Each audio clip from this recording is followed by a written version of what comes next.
they've gotten better, but man, I still think they are beatable. I really do. I think Johnny Wilson's going to be a handful. I think Michael Pittman's going to be tough on this team. If Jordan Travis has the time to get rid of the ball, there's going to be some opportunities. And I think NC State played Clemson terribly. I mean, terribly from a schematic standpoint, because they did not attack those guys down the field for about 3/4 of that game. They tried it in the first quarter and it worked a couple of times.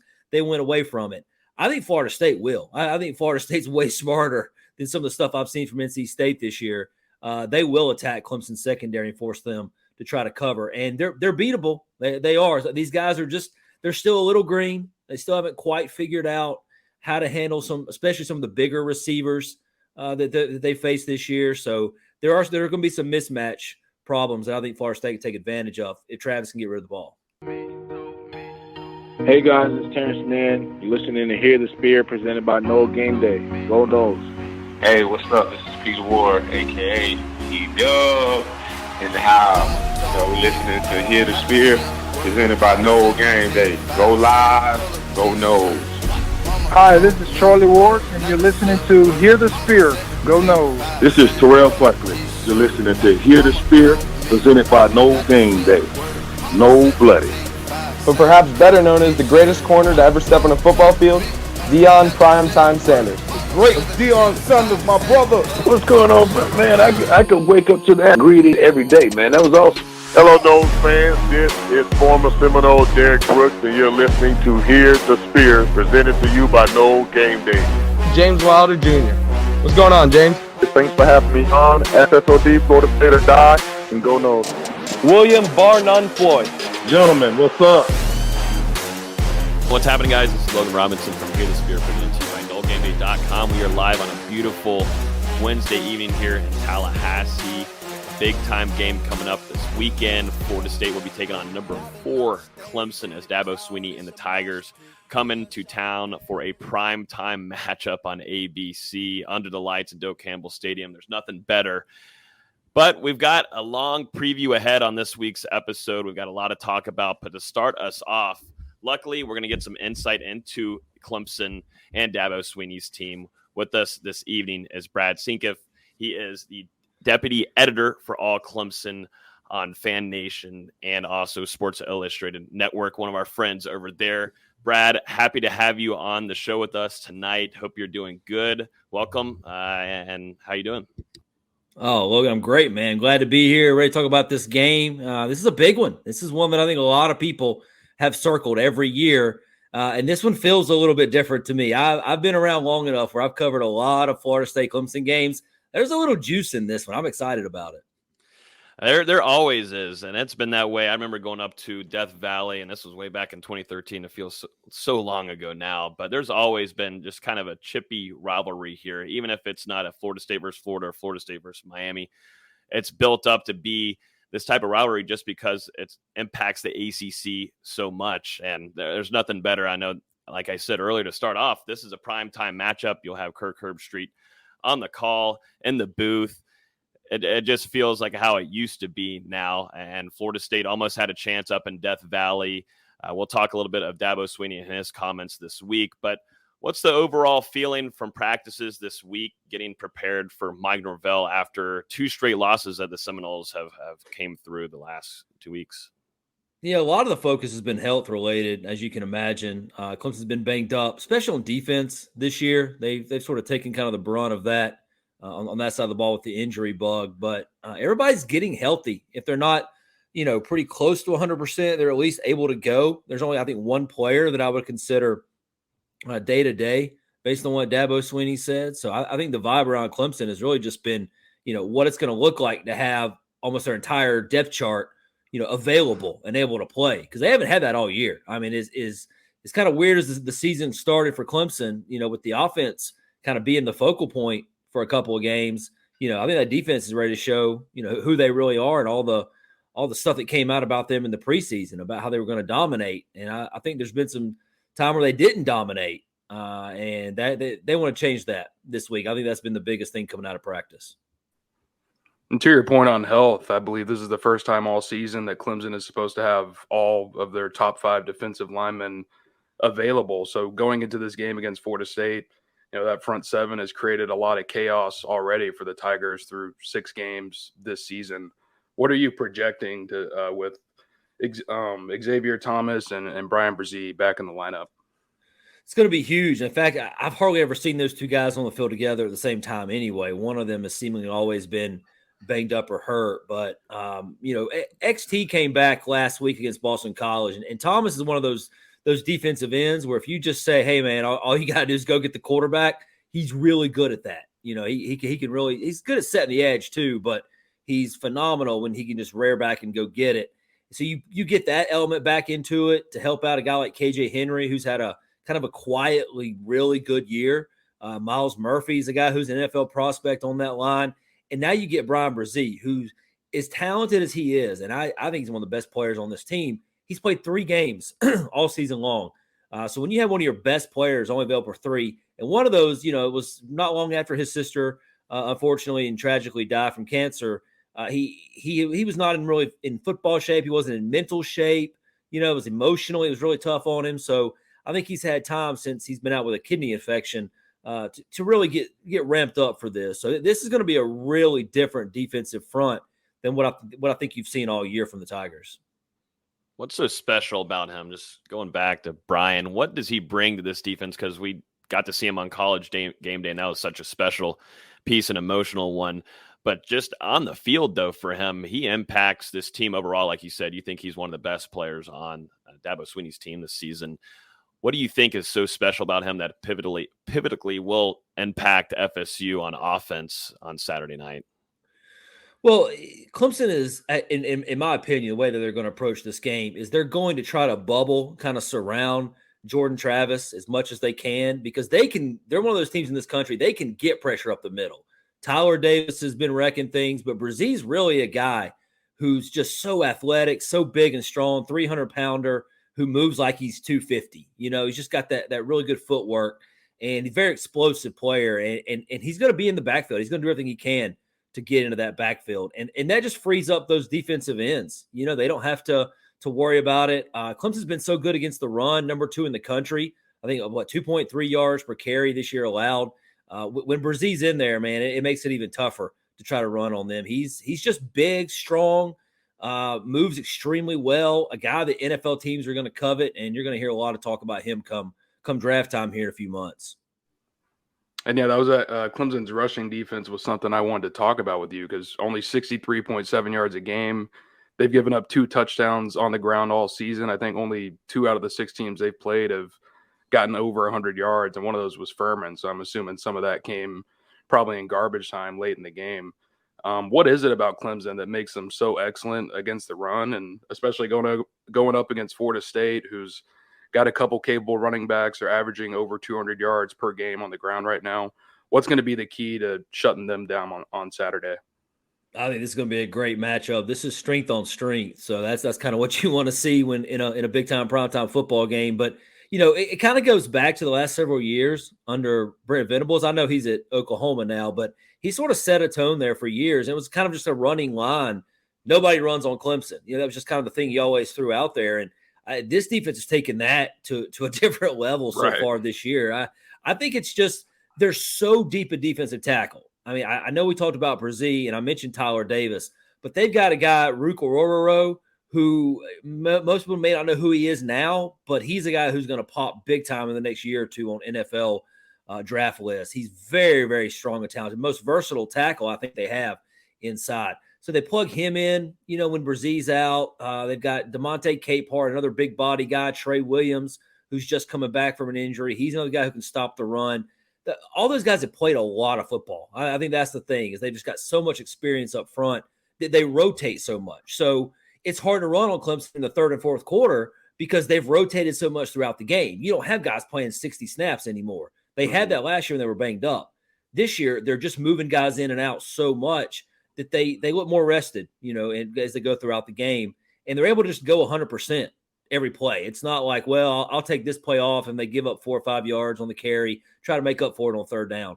That's just not their approach. Everybody on that front is going as hard as they can. And I also think the linebackers have played a huge role in that. This is the fastest group of linebackers Dabo Swinney's ever had. And I've seen all of them. And this is by far, I think, the most athletic group. So when you have that and you got a linebacker who's sitting back 4 or 5 yards and he reads the run, he just gets to the line quicker than the other guys did in the past. So that's been a big, I think, reason for the really low number of rushing yards they've given up. Mm-hmm.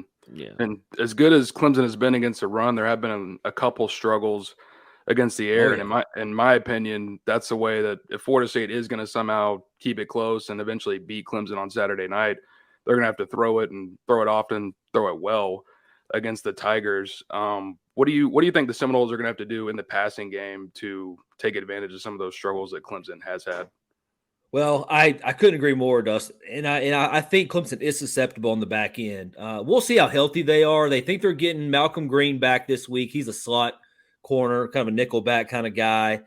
Sheridan Jones is the one who's day-to-day. He's a starting cornerback who hasn't played since Louisiana Tech game in week 3. He got hurt in that game. So we don't really know if he's going to play for sure or not yet, but they think it might happen. And then they've had some young guys who are trying to grow up back there. Nate Wiggins and Toriano Pride Jr. They've gotten better, but man, I still think they are beatable. I really do. I think Johnny Wilson's going to be a handful. I think Michael Pittman's going to be tough on this team. If Jordan Travis has the time to get rid of the ball, there's going to be some opportunities. And I think NC State played Clemson terribly. I mean, terribly from a schematic standpoint, because they did not attack those guys down the field for about 3/4 of that game. They tried it in the first quarter and it worked a couple of times. They went away from it. I think Florida State will. I think Florida State's way smarter than some of the stuff I've seen from NC State this year. They will attack Clemson's secondary and force them to try to cover. And they're beatable. They are. These guys are they're still a little green. They still haven't quite figured out how to handle especially some of the bigger receivers that they face this year. So there are going to be some mismatch problems that I think Florida State can take advantage of if Travis can get rid of the ball. I know FSU fans in the comments, you talking about that Dabo Swinney's had the fastest linebacker he's ever had this year's unit isn't something that they're too happy about. I don't think they're too happy to hear that. But going back to the offensive side for Florida State, Jordan Travis, the last couple of games, has had some mistakes, specifically in that NC State game, and it seemed like there was some miscommunication on that last play, throwing that interception to NC State. And they had a strong chance of winning that game. They go into half 17-3. Feels pretty damn confident that they can come away with the win up there in Raleigh, which they haven't been so successful to do.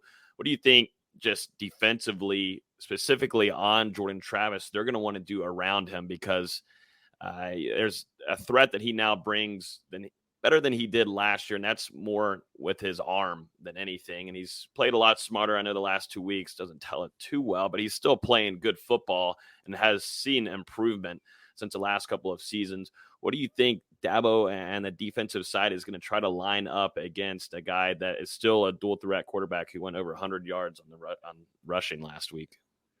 Yeah, I think one, they want to blanket him. They kind of want to put him in a bubble, kind of force him where he can't get outside of the ends and try to get that pressure from up the middle.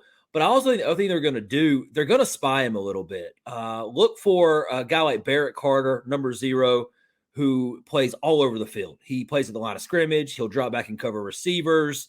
He's sort of a safety, linebacker, corner. He just plays defense. I don't know what you want to call him other than a defender.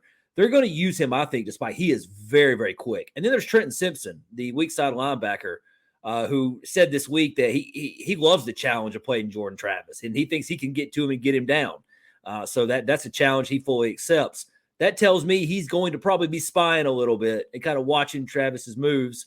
So that's a really fast linebacker as well. So I think that's kind of the smart play from Clemson's standpoint, is to keep a guy all eyes on Jordan pretty much every snap. But they've played him before. This isn't their first rodeo versus Travis. So I think they'll have a pretty decent game plan. You mentioned a few players earlier, definitely in that wide receiver room, including Johnny Wilson. This is a question on YouTube from Witt asking, what does Brad think is the biggest threat from Florida State this upcoming weekend against Clemson? I always think it's Travis. Anytime he is this dual threat of quarterback. I know we use that phrase, we throw it around a lot, but man, every time I watch him play, I really don't know what he's going to do. And he's improved his passing. You guys see him every day. I've watched him as much as I can over the last 4 or 5 years, And I just can't believe how much better of a passer he is. The ball comes out better. His vision's better. It's improved greatly. I just think because Clemson's susceptible to giving up big pass plays, 25 pass plays of 20 yards or more this season, this defense has allowed. Think about that, 25. The only team worse in the ACC is North Carolina. So that tells you a little bit about some of Clemson's struggles. And, they have to worry about him running. So they're going to, they have to spy him. So maybe that opens up some passing lanes somewhere in the open field to burn them. Flipping over to offense for Clemson, it all kind of starts at quarterback with DJ. You've gotten a chance to watch him since he arrived at Clemson. Last year, a little bit up and down, some struggles. And then this year, his completion percentage is up over 8%, 14 touchdowns to 2 interceptions in the first 6 games of the year. Has also been able to get it done a little bit on the ground. What has been the biggest thing that he has improved on from last year to this year? And just can you talk about his command of the offense right now? Because it seems like he's playing pretty good football. Oh boy, hard to narrow it down to one thing, Dustin. If you saw him last year, he struggled with the deep ball. He struggled with the accuracy. He struggled with command of the offense. He struggled when he tried to get out of the pocket and run because he had a bad knee and he couldn't move very well. And he was 30 pounds heavier than he is now. So he's improved upon all of those things. But I think the biggest thing is the guy just has confidence that he never had last year. Now, when you play Georgia in week 1 and you go against one of the greatest defenses I've ever seen in my entire life, it's pretty easy to get your confidence rocked. But he didn't recover from it, and he should have. I mean, I'm saying he should have been better than what he was. But this year, he got his confidence going. And I think the play calling this year has been better. I think it's allowed him to sort of find his groove and not put a ton of pressure on him. And guys are making plays for him. And then all of a sudden the confidence level goes up even more. So he just believes in himself. He believes in his ability once again. And his legs have been a game changer for Clemson's offense. His ability to sort of get out and run a little bit more. Teams have to keep an eye on that now.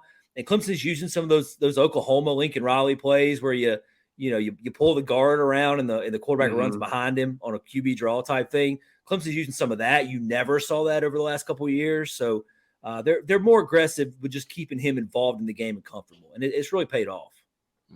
DJ talked about it this week in preparation for Florida State. He said, I'm definitely excited. The program itself, it's a historical program. They've had a lot of rich traditions down there. Very good team that we're going to face this week. He also mentioned he's never been down here for a game in person. He talked about Jameis Winston too. And he just noticed how loud it's probably going to be on Saturday night with the war chant and everything. You think DJ is ready for this kind of environment? We've seen him in primetime games. Yes, of course we have. But going down here, and like we talked about earlier in the show, it's kind of turned into a little bit of a good rivalry here, definitely an ACC rivalry. You think him with the pressure on him on his shoulders to go into this game and take care of business and leave Doak with a win, you feel confident in him after what you've seen the last couple of weeks with his progressions? Definitely much better. 2 years ago, he went to Notre Dame. Now it was 2020, it was COVID. There wasn't very many people in the stands, but he had that big pressure spotlight put on him as a freshman when Trevor Lawrence was out with COVID. And he stepped up and he played really well. He threw for over 400 yards in that game on Notre Dame. So, I feel like he understands what it takes to play in a big game. But you're right, this atmosphere is different. And I keep telling everybody in Clemson that all week long. I keep telling them, man, a night game at Doak, it's just different. And the energy that Florida State's going to come out with, Clemson has to match that early. And the thing with DJ, he has gotten off to some slow starts this year. And this is the kind of game where that would be extremely problematic because I do think Florida State will be amped up for it. So he's going to have to handle that pressure early on. I wouldn't be surprised if he does have another slow start, but as the game goes along, he settles in a little bit more. But he understands. He understands, kind of the platform he's on, what's expected out of him, and we'll see if he's ready for that kind of environment. Because honestly, I can't recall a game last year that Clemson played that I think is going to be anything like what they're going to walk into at Doak.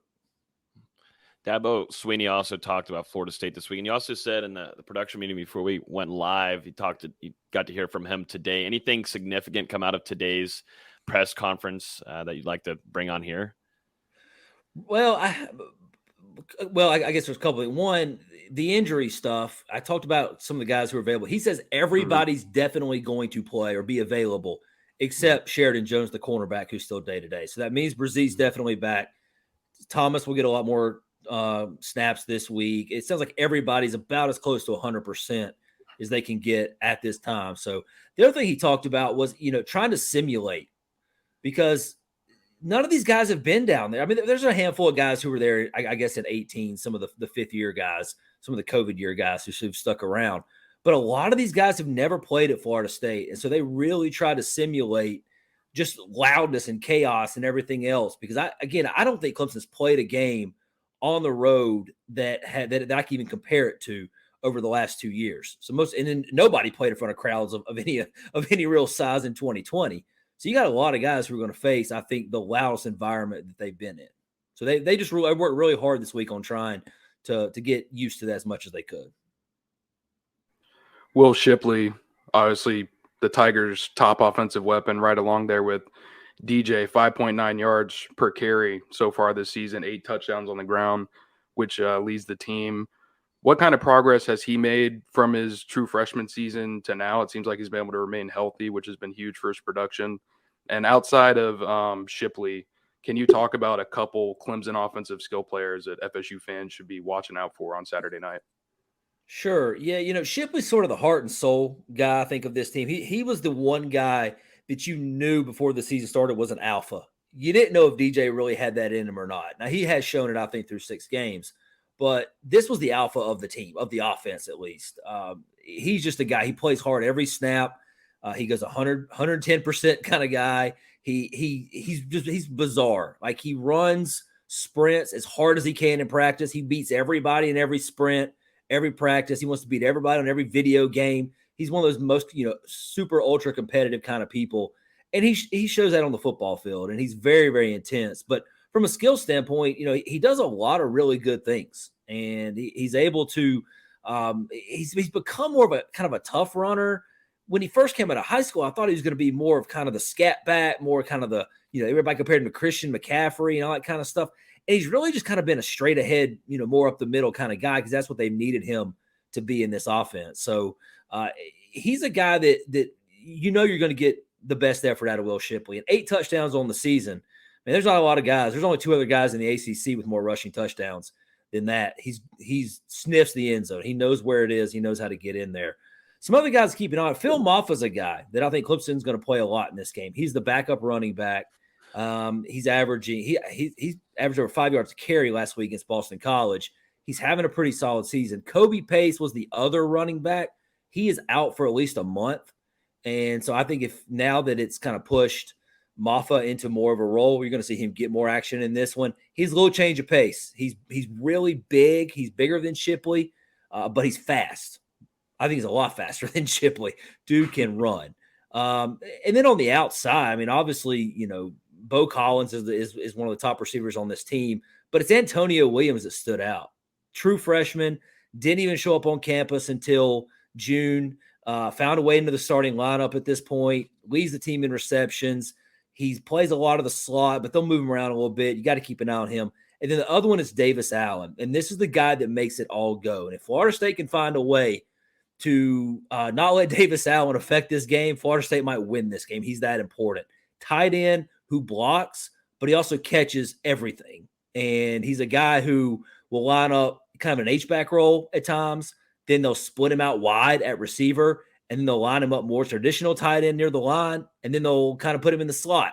They will put him all over the football field just so you have to designate a player on Davis Allen. And when that happens, it usually opens something up for somebody else. So that's a guy, 84, you really got to keep an eye on. Mm-hmm. I've got one last one on my end. What are some key matchups that you're looking forward to personally? I've got a few. I think Jared Verse versus Clemson's offensive line is going to be a fun one to watch. And we talked about Johnny Wilson earlier going against Clemson's defensive backs. Which one are you kind of keeping an eye on going into Saturday night that you think could be pretty fun to get the popcorn out? Yeah, I definitely want to see the one I talked about a little bit earlier is Trenton Simpson following Jordan Travis around. Like that's speed versus speed, athleticism versus athleticism. I think it's going to be fun to watch those two guys kind of play a little cat and mouse game with each other. But yeah, I think also definitely Clemson's defensive backs trying to figure out a way. But I'm glad you brought up Verse. Clemson's offensive line, I don't know that I've said they've been stellar this year, but they're greatly improved from last season. And how they handle, I think, probably one of the first real pass rushers they probably played this year. NC State has some guys, there's no question, but it's more of a collective, group, I think, at NC State. I want to see how they handle Verse in particular. Jordan McFadden's been great at left tackle. He's the best offensive lineman on the team. Let's see if I want to see where they put Verse at, see who they match him up with in this game. I got a feel Florida State's going to move him around a little bit. Yeah, I guess last one for me. One stat that kind of blew me away when I was researching this game is Clemson is 100% when it comes to red zone scoring on the season. They've been in the red zone 32 times in 6 games, 24 touchdowns, 8 field goals. I know it's different every game, every possession, depending on the scenario. But when the Tigers have gotten down to the red zone, from what you've been able to see, what are the tendencies? What do they like to do down there close to the goal line? And why have they been so successful? Well, I think part of the reason they've been successful is the play calling's been pretty good. Like they're mixing it up. You're probably gonna get a dose of Shipley, but they'll throw to the tight ends. They'll spread them out. They'll use different. They'll do some of the RPO stuff down near the goal line, but I think that most of the time they know that whether it's going to be a pass or a run when it's called in. I don't know if they're doing a whole lot of that option stuff down there, but. To me, the biggest thing is DJ's threat of running the ball around the goal line. And it's another hat, and you got to account for it. And because of that, a tight end can slip through because somebody's watching DJ, can get open, slot receiver. And his passes have been just the touch on the action has been so much better. So it's a combination of a whole lot of things that I think Clemson's just really better at in the red zone than they've been in the last couple of years. Have you already dropped a score prediction, or are y'all waiting to publish that a little closer? Yeah, we've not done that yet. That'll be – we put that out usually on Friday. Okay, good. I didn't want to have you come on here and say it yet. So definitely it was a pleasure having you come on here. Y'all do a phenomenal job over there, fellow friends on the Fan Nation Network. Make sure you guys go check out their score predictions too. That's going to be on allclemson.com.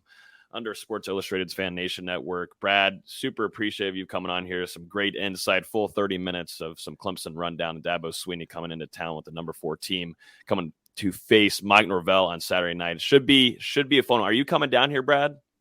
I'm not going to be able to make the trip this year. I've made it in past years, but this year I'm going to stay back and take care of running the site from home this week. But man, I love it down there. That is a great atmosphere. I got a lot of respect for Florida State and that program. I think this is going to be a great game between two entertaining teams for sure. Yeah, if it's anything like last year, I'm hoping it'll be a close one at the end. So primetime matchup, Clemson, FSU. There's nothing better usually. We're looking forward to it. You're right. Yep. You guys enjoy it. Soak it up. Yes. Thanks, Brad. Thanks for coming on, and I'm sure we'll talk soon. Thanks, Sounds Brad. great. Thanks for having me, fellas. I enjoyed it. Absolutely, Brad. Appreciate it. So that was some great insight there from Brad.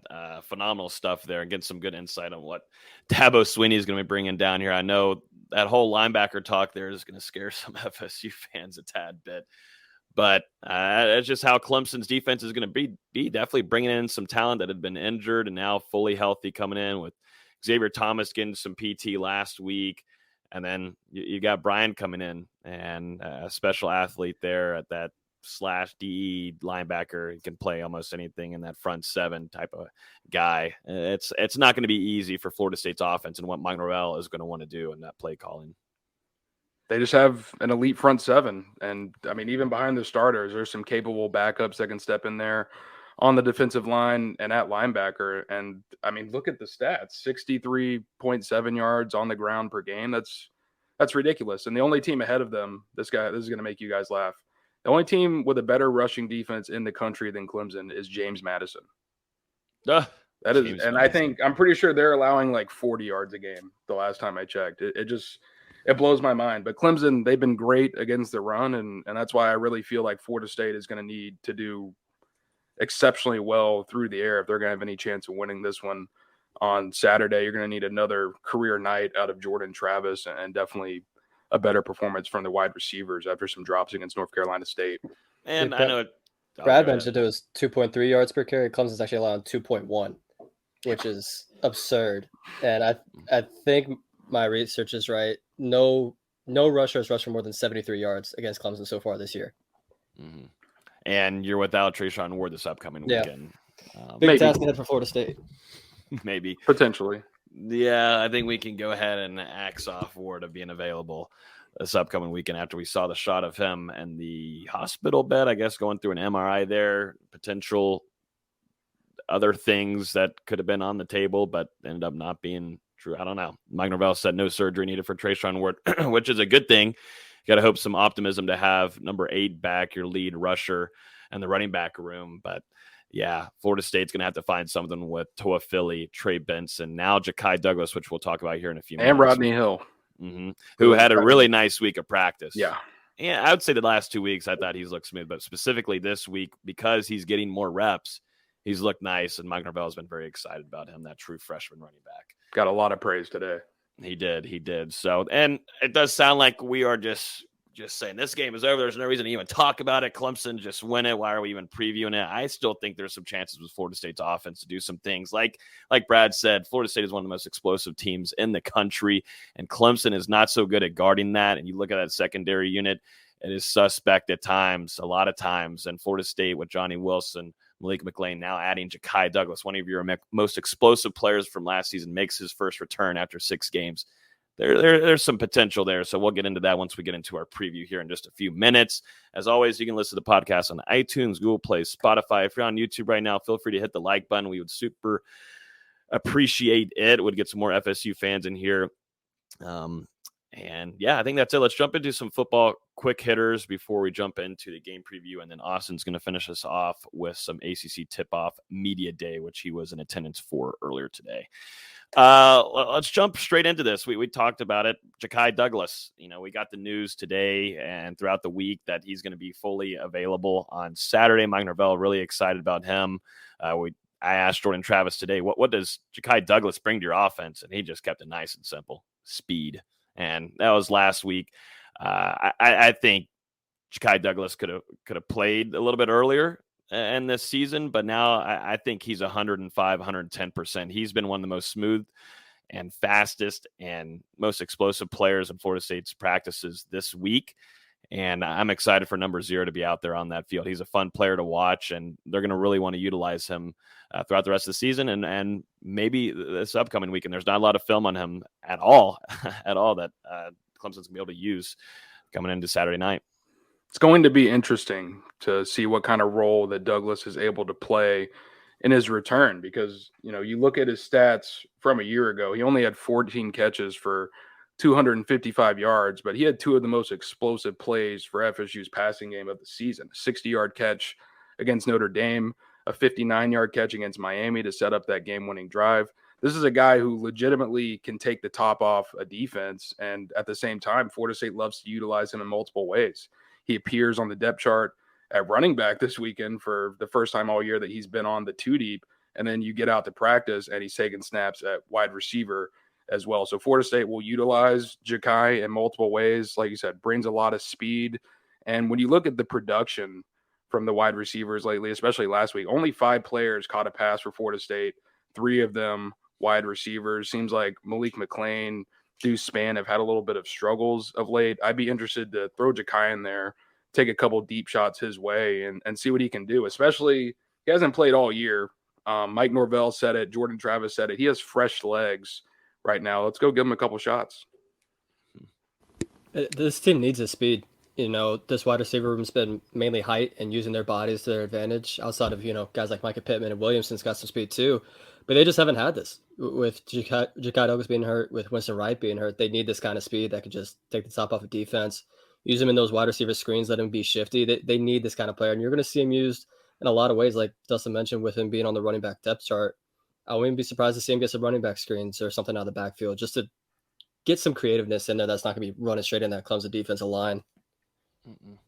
Yeah, he changes a whole different kind of aspect of what Mike Norvell could do against a defense. And Ja'Kai was extremely fun to watch last year. And really saved some games. I mean, you go back to that Miami game, that goes in and you get the win against your rival. Mike Norvell's first win against a rival, and a lot of that had to do with Ja'Kai Douglas and Jordan Travis connecting deep there. So we're going to see what they do with him. We'll see how limited he'll be in this game. I personally think that he's going to be a full go from what just I've seen in practice. He looks really nice right now, guys. He looks good. So we'll see how much Dabo. We'll see how much Dabo can prep for him.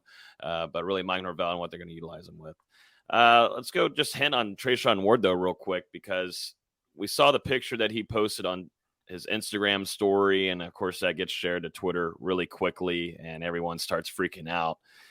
And we talked with Mike Norvell on Monday and says we're going to see how it goes. They're going to evaluate him, all that kind of stuff, examine him, see what the injury's looking like. And then we get into the picture going out, and then we listen to Mike Norvell again at practice, and he says that optimism there was no surgery needed.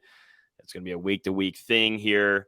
But, right now it just doesn't seem like we'll see number 8 out on the field on the offense with Ward. And Clemson, we talked about it. They do a pretty damn good job of stopping the run. And they're pretty successful there. It's a pretty big blow for Florida State's running back room, but there are some guys that have to step up here. Lawrence Toafili, who last year had the biggest play on the offensive side last season with some acrobatics with that crazy run dump off from JT. What do you think, guys, this running back room, who needs to step up the most here? Because we've seen Trey Benson, and he usually takes a little while to get going, and it's usually third or fourth quarter kind of guy, unless it's against Boston College, of course. Who needs to step up here, do you think, in this game the most in that room for David Johnson's running back unit? It's got to be Benson for me, especially when you look at the Clemson defense you're going against and how great they are against the run. Benson's the bigger running back. He's been able to break more tackles this season among the forced missed tackle leaders on the season, despite the limited amount of carries that he's gotten so far at Florida State with how deep they are at running back. So I think you're going to need a really standout game from Trey Benson. But at the same time, losing Treshaun Ward is such a big blow. He's a smaller running back, but this guy is a tough runner. He's been able to utilize some ridiculous juke and spin moves to get some nifty first downs. I mean, when you look at him, he's 5'8", but he's out there running like he's 6 foot, 220 pounds. It's really inspiring to see the former walk-on and what he's done for Florida State in the first half of this year. So extremely tough blow to potentially lose him now. But I think it does help, after this week, if he's unable to play, you've got a bye week coming up. So maybe he's able to return for FSU's game against Georgia Tech or Miami. We'll just see how it goes moving forward. But you've got to hope that Toafili, Trey Benson, Rodney Hill, Ja'Kai Douglas as well can get involved here and handle the load in the meantime. Yeah, I don't even think it's as much the running back room as how much is Jordan Travis going to use his legs in this game. I think that's going to be the biggest factor. If you can make the Clemson defense think for a half a second, that's going to matter a ton in this game.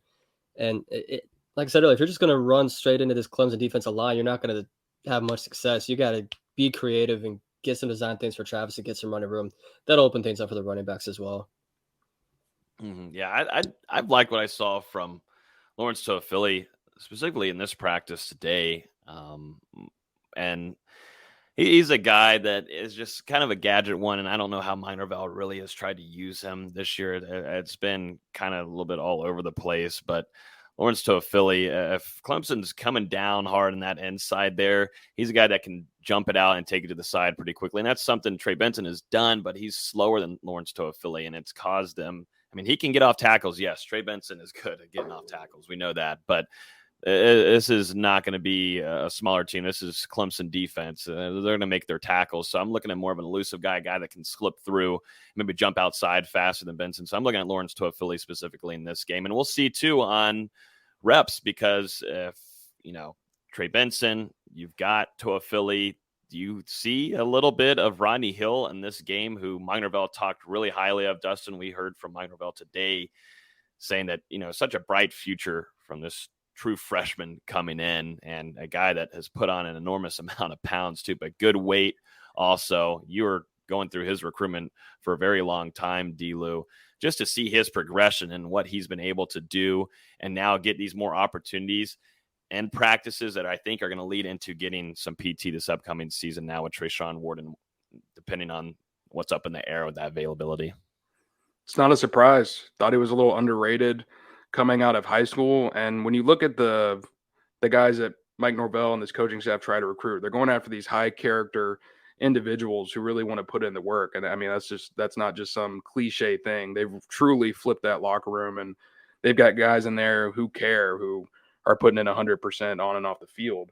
But so you look at Rodney Hill, he came in, instantly attacked the tour of duty. Norvell said today that he was able to put on 20 pounds within a couple months of being at Florida State, had a pretty strong performance during spring practice. And then in the preseason was one of the standouts, I thought, in the running back room, especially when we were down there in Jacksonville. I thought both of those practices, he was absolutely fantastic. And he scored multiple touchdown runs. I remember one, he broke off like 50 yards, got in the end zone, let out a scream. So this isn't a surprise to me. Maybe a little surprised that he's going to be able to get involved this early in his college career. But Rodney's done everything that Florida State has asked of him since he got to Tallahassee, and the work is paying off. Let's jump into some practice observations from this week. There was a lot of, I thought today's practice, a little chippy one. And it kind of felt kind of fall campish to me. The energy's still there, that's for sure. And you're always going to get it from Mike Norvell. I thought Jared Verse talked about it really nicely on Tuesday after practice, saying it was a foggy morning, a little cold. Jared was like, what is this Florida weather? I don't understand this whatsoever. It can be hot, then it can go cold. What is this? Welcome to Tallahassee, Jared Verse. Welcome to this. You sometimes don't know what in the hell you're going to go outside to in the morning, as it was this morning, humid, hot, and then the morning before it was cold and foggy. So right there with you, Jared Verse, but welcome to the 850, my man. But he said this team came in, they could have been lazy, could have been tired, acting bleh, but they came in, competed, and practiced hard, and the energy was there. What are your thoughts from practice on Tuesday and Wednesday, D-Lou, and I'll give my thoughts also.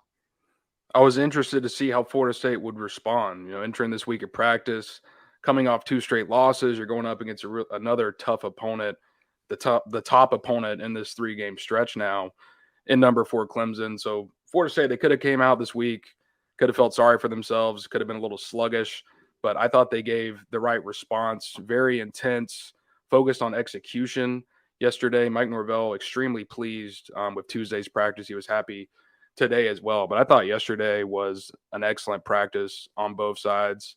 The offense won some plays, the defense won some plays, carried over into today. The defense got the best of the offense early on, and the offense was able to respond. And I think that's exactly what you want to see from your football team, especially right now in the middle of the season. And these guys are still going full pads. It's very easy to be like, oh, it's week 7. I can check out for an hour or two of this practice today and, get back to it tomorrow. But team showed the right response, and I think that'll be huge for them going to this game against Clemson. Seems like they're prepared on the opponent ahead. Yeah, Florida State's going to want to rely quite a bit on some of these younger guys, definitely on the defensive side. You look at that defensive line specifically in the interior. We saw Robert Cooper go down at that NC State game. Was told on the ESPN broadcast that he wasn't on the sidelines, but we see him in practice on Tuesday, which was a great sign. Seems like he's going to be available. But Florida State's still going to rely on some guys that are younger. You still look at Pat Payne, too. I thought he had a nice week of practice, too. Mm-hmm. He just continues to get better and better. Jared Verse talked about him on Tuesday, just thinks so highly of him and says that they're going to be beasts next year for some of those guys on the outside, including Byron Turner. Gave some praise to him, too. They're going to rely a lot, and also Daniel Lyons also in there on the inside. It just hurts, man, not having Fabian Lovett. And I think that's what's going to hurt a lot in this game heading into it. It stinks. It just effing stinks for Florida State. But the next guy's got to step up, and that's kind of been the game plan, and that's been the motto since the spring. No matter what, Florida State has now built some depth there, and if it's your time, it's time to go in. And that shouldn't be much of a shock for them when they jump out on the field on Saturday night. It's just, I think experience is going to play a big factor there. But I've seen enough from Pat Payne to say, yeah, a guy's a baller. He's going to play and he'll do his thing. But I've just liked the way some of these younger guys have jumped in there this week. And then Jordan Travis, there was a comment on here about his interview today, and hell yeah, he's pissed off. I don't think he's happy with what happened on Saturday night. I don't think he should be. And whenever you're getting questions from the media, and we also talked to Ryan Fitzgerald too today, two guys that probably want to have a better response from what happened this last weekend. I don't think JT's too happy. And although in practice he looks smooth and sharp, it's just one thing I'm keeping an eye on with him is he's never had this much pressure on him, really. You know, it's always about just allowing him to improve and week to week and see. Now he's got a lot of pressure on his shoulders, and can he take that as being the leader of this team? That's a big question mark, and we'll see if he can bring that to the table on Saturday night. But yeah, I do think he's pissed off, and he should be. There was a couple body language things that I didn't like from Jordan Travis last week. And like you said, there's a ton of pressure on his shoulders right now. I think he just needs to get back to having fun, playing carefree football, and just getting after it. Because when this team was just in a rhythm, those first 4 games, they weren't really thinking about offense. They weren't struggling that much. Look at the plays. There were smiles from Jordan Travis. But look at the plays that Jordan was making. I mean, it was similar situations, but he was making the play on third down. He was getting outside of the pocket and creating the throw, hitting the receiver. And I mean, the receivers were catching the ball as well. That didn't help against North Carolina State. But it just felt like over the last 2 weeks, they haven't been able to get into a rhythm for whatever reason. And it was the first half against Wake Forest. It was the second half against North Carolina State. They're going to have to put together a full 4 quarters against Clemson to have a shot in this game, because this defense is excellent. And if you have one drive that's off schedule, I mean, they can take advantage of it. And Clemson, to their credit, 12 turnovers forced on the season, which is tops in the conference. They're going to be ready if Florida State slips up at any point of this game. So Jordan Travis needs to be on point. Anything else really from practice that stood out to you? I would just say credit to Ryan Fitzgerald for coming over there today, speaking to the media. Obviously, he's had some struggles, and we've talked about him on the show throughout the season. He's got a lot of criticism from the fan base, and he said today that he's read the criticism, and he's doing his best to use it as fuel to the fire to respond from it. One thing that really interested me is he mentioned that over the offseason, he'd been working on a new 3-step kicking technique for about 9 months that he was trying to utilize this year. And, you know, that didn't work out early in the season. So now he's switched back to the 2-step technique that he used in 2021, whenever he went 10 of 13 from field goal. And, you know, last week was able to connect on his lone attempt from 47 yards against North Carolina State. Hopefully Fitzgerald now will be able to bounce back over the second half of the season, back doing something he's a little bit more comfortable doing. And I thought it was funny when the press conference wrapped up today and Ryan was walking off the practice field, Coach JP was standing right there with a smile on his face and said, "He's back," and slapped Ryan on the back. So, you know, I think Florida State, they're feeling comfortable with where Fitzgerald is moving into the final 6 games of the regular season. And I mean, for the kid's sake, I hope he's able to have some success. I just want to note on here that I was a fan of Ryan Fitzgerald kicking the game winner up there in Raleigh. I'm the only one, but I saw the confidence in his eyes on the TV broadcast. I saw the confidence. That's all I needed. But yeah, some good practices from Ryan Fitzgerald. Also, shout out to Cheyenne Brown, had a block today in the 2-minute team drill to start off practice. Cheyenne Brown once again. They've also got some certain ideas too for some blocks that we'll see if they utilize that on Saturday night. But Cheyenne Brown once again off the edge. It's just Norvell said he was about an inch away from blocking 2 kicks against North Carolina State. God dang, man. Cheyenne Brown's special. I'm excited for the future of him. Young stud, but specifically if you're one to have a good field goal unit, you're gonna have to be prepared for number 38 with Cheyenne Brown out on the field. He's a pivotal factor there. Let's jump into a few quick things here. Dalvin Cook starting off FSU Twitter a little bit here out of nowhere. What is up with this, Dalvin? Man, oh man. Dalvin It's Wednesday, Cook. Man. It's Clemson week. Hey, I'm here for it. It's content. We get to talk about it. But yeah, Dalvin Cook throwing some, not really shots or anything, but just saying, you know what? I want that number 4 retired. This is your guy, VZ, up there in Minnesota with the Vikings. He just had 2 touchdowns this past weekend. Nice day for him, but he still wants that number 4, or he wants that number 4 retired here in Tallahassee. I don't know if you guys saw the tweets. I'll bring him up here in a second. And then also he said, he's down to come to any FSU sporting event. Just all you got to do is just send him a private jet, send him the PJ, and he'll be here. All you got to do is give him a free private jet ride. Yeah. What was the signing bonus again, VZ? 15.5 milli. I think he can buy a ticket. Can you? Some of the celebrities just like go on an app and they can order one. It's probably like $10K or something, but they have timeshare private jets. So, I mean, now's the perfect time to invest. Sounds like. Yeah. I don't know, but yeah, I'll bring up the tweets here. But Dabo wants that number 4 retired. What do y'all think? It's one of those, does he deserve it? Absolutely. I mean, people can argue whether it's him or Warrick is the best running back in FSU history. He's the best. That to me, it's not close. It's kind of close, but it's Dalvin. But you got to give it some time. I mean, you've been out of FSU 5-6 years. You got to give it a little bit of time. Jameis is going to get up there eventually. Dalvin's going to get up there eventually. Just give it some time. I've got no thoughts on the subject. Yeah, he deserves to have it retired, but most people aren't getting their jerseys retired after 5 or 6 years. And especially when you think about all the turmoil that Florida State has gone through during that time since Dalvin Cook left Florida State. They've had some other things to deal with in the meantime, but I promise they're going to get to retiring that jersey, within the next decade, I would imagine, before 2030. He is the king, the slayer against Miami and Florida, though. That is for damn sure. He ain't lying about that. Because this all started because he was asking for his stats from his college days against Florida teams, specifically, obviously, Florida and Miami. So the 3 most recent players that had their numbers retired are Terrell Buckley, Marvin Jones, and Peter Warrick, who all played in the 90s. Yeah, and they all got their numbers retired in the 2010s. Mm-hmm. So he's gonna get up there. Just give it some time. Yeah, might take a couple years. Yeah, it might take another 15, but we'll get there. What that Peter Warrick one was 2018 and the Virginia Tech game, the home game. Yeah, I remember that. Yeah.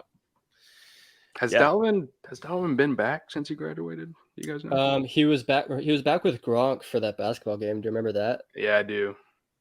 I don't remember when it was, but yeah. It was 2 years ago, I think. And then I feel like he was down for a spring game, but I could be wrong. Just send the man the jet, man. I don't know what Alfred has. He's got the connects, but if you want Dalvin and Doak, I guess you got to send the PJ. Damn. And he knows, because if you scroll through those comments, like 50 people added offer to the tweet. Yeah. He's sitting there thinking like, man, I got to send a jet on this short of notice. Come on. Yeah. He's got 80,000. I mean, it's not going to be this week. It's not going to be this week anyways. Like, he's got a game. Mm-hmm. Yeah, I got negotiations with the goddamn Big Ten and the SEC, and now I got to send a goddamn private jet to Dalvin Cook. God dang. Jesus Christ. Alfred's got a lot of things to do. At least we got that turf fixed for Dick Hauser for that baseball stadium. We're heading in the right direction. No, it looks cool. Got to see it at practice, although we don't do much of baseball coverage here. But I don't know what the turf does on that side of the diamond. Maybe we can get some insight on that. I don't have a damn clue. I don't know either. If anybody's wondering, we have zero clue what that turf does. But Alfred's taking care of it. We'll see if he can get that PJ over for Dalvin. Just doesn't get ripped up like grass. I guess not. I don't know. I feel like I'd slip right there because you're heading to home base. I don't know. My analysis. Maybe you get into some baseball we're not coverage. The guys to talk about Florida State baseball. When you're swinging around that third base there, you hit that turf. Like, could you slip there? That's something I'm going to keep an eye on here for this opening weekend of baseball. Let's jump real quick. Jared Verse, no shocker here, but finally happened. Jared Verse added to the Bednarik Award midseason watch list. He joins Jamie Robinson here, Florida State safety. this award is given to the most outstanding defensive college football player, but Jared Verse now added into there. He's getting a lot of national attention, guys, a lot of national attention. I see FSU Twitter word that this might be the last couple of games you'll have him in garnet and gold before he's gone. Just another Jermaine Johnson, man. I told y'all. Oh, no, Scouts are loving him. Every athletic, draft prep article I read is like, keep it on Jared Verse. He's climbing up boards. I'm like, can y'all just keep it down a little bit? And I think he's just raw still, man. It's just so raw. And, I think some of these defensive end coaches are just salivating at what they can probably do with Jared Verse. Jermaine Johnson, that was a true senior guy, and you had him for one season. He was a guy that you can jump in right away. Jared Verse could have that impact, but still raw. But I think there's a higher ceiling there, and just his attitude. He's just a player that you want to have on your team. And he's an alpha guy, and he brings energy to the practice. You go back to the spring, man, and we posted videos of it. He brings a different element, not only on the field, but heading into the field, chirping with some of the offensive players, talking trash with Trayshawn Ward. It just adds extra competition that I feel like this team has needed for a while. But, national attention now is all over Jared Verse. And, he kind of already said it, in the interview. I thought he gave us kind of a little hint there, and no decision has been made whatsoever. But he said, yeah, the future is going to be bright there next year with Pat Payne and Byron Turner on the end. So, I don't know. But, yeah, Jared Verse, special player. He's got a big game ahead of him on Saturday night, which we're about to jump into. Florida State is going to be facing Dabo Swinney. Primetime matchup. We got Herbie on the call. Fowler. Should be a fun one. What are y'all's first thoughts going into this game, guys? Because the last couple of years, we haven't really given Florida State a chance. They almost went away with a win there. Jermaine Johnson with the hit on DJ. The ball fumbles, takes it to the crib, and then Florida State's defense can hold. Then they have penalties. Yeah, I was about to say, come on. There was some bad penalties on that drive. There was some bad penalty. A late hit. Whoa. We're going to let Lundy. We're going to give Lundy a little. We'll give Lundy a pass with that one there, that late hit. There was a pass interference call that was trash. There was 2 bad flags on that last drive for Clemson. And I won't say we didn't give him a chance the last few years. I broke a damn ukulele on this show saying we'd win. What do you got this year? Yeah, what do you have this year? I'm out of ideas right now. You're out of your ideas. But yeah, BZ, what are your thoughts on this game going into it? They showed great progress in that game last year. And, on paper, if you look at it, you go, well, you get the game at home. Florida State's a much better team this year than they were last year. But it's one of those that Florida State is so banged up going into this game. And as Brad mentioned earlier, Clemson's finally getting healthy at the right time for Clemson, at the wrong time for Florida State. How does Florida State's offensive line do against Clemson's defensive line, not just in pass protection, but in run blocking as well? It's one thing Florida State's been really good at is run blocking and creating those gaps. We saw it on Toafili's touchdown run last week. How they're just able to open those gaps and find those running lanes. I don't know if they'll be able to do that against Clemson. It's going to be a really tough test. That's where my eyes are going to be for most of this game is Florida State's offensive line versus Clemson's defensive line. I don't disagree. I think Florida State's offensive line, they've got to play their best game of the season, their best game probably since the LSU game, because this is a really good defensive line in front seven that they're going up against in Clemson. And on the other side of the ball, I think FSU's front seven, they've got to shut down the rushing attack and force DJ to beat them through the air. And that includes not only shutting down Will Shipley, I mean, if you can shut him down, limiting Will Shipley, and then also not letting DJ get out of there and do some stupid stuff on the ground, because we've seen a couple quarterbacks, Jaden Daniels, Malik Cunningham, get outside the pocket and gash Florida State for a couple big plays. They can't afford to let that happen against Clemson. And the underrated part about Clemson's offense that I don't think Brad mentioned it. He said Clemson's offensive line hasn't played exceptional through 6 games. But if you look at them, all 5 guys have started all 6 games, and they've all started at the same position. They've got some cohesiveness there up front, and it's allowed them to produce, I believe, over 170 yards on the ground per game, passing for about 240. So it's a balanced offensive attack for Clemson, but it starts with Will Shipley. And if you can limit him and make those receivers and, like you said, the tight ends have to make some plays, I think it gives FSU a better chance to win. It's going to be a big test for the linebackers. Tatum Bethune, Kalen DeLoach, they're going to have to really step up in this game to limit Will Shipley. Shipley broke a ton of arm tackles last year, and The linebackers are gonna have to be the linebackers have to be really solid tackling in this game, get them to the ground quick, and like Dustin said, make DJ beat you. You know, as solid as he's been this year, Brad mentioned he's gotten off to some slow starts, and if he gets off to another slow start in this game, then the defense can get some confidence and try and get his head a little bit. I think Brendan Gant's going to be utilized in this game quite a bit. We saw him in practice, and he was in a lot of packages. I think Brendan Gant, number 28 for Florida State, has been great this year on special teams, has been in the mix in that linebacker room. I think he fits in this scheme against Clemson very well, guys. I don't know, D'Lo, I know you're high on Brendan Gant, and he had a nice practice too. He was, one of the highlights of the Tuesday practice report. Brendan Gant is a guy that is a good tackler. He's physical, and he wraps up well. And Florida State last year, like Austin just said, could not find a way to stop Will Shipley. We were like, where in the hell is this kid coming from? And then he's still so young, but he's such a crazy. It was so good last year. It was unreal. Yeah, like I said, nightmares. Like I still have nightmares. I'll never forget Will Shipley in my brain ever again. Just of how elusive he was, just getting off those tackles. And Florida State did a terrible job, and being able to bring him down. You got to hope now. Going back looking at film last year, you watch this year's, and you see the improvement there in that linebacker room, which Randy Shannon has been able to do. There's a big game ahead for that linebacker room, but I'm looking at Brendan Gant maybe jumping in and playing quite a few more snaps than he has to start this season, the first 6 games. We know who the top 3 are in that linebacker rotation with Tatum Bethune, Kalen DeLoach, and DJ Lundy.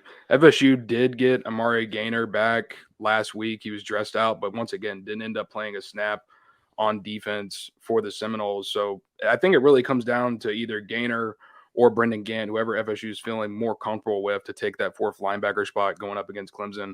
Both of them can kind of play in space. Gant converted safety, now down to linebacker.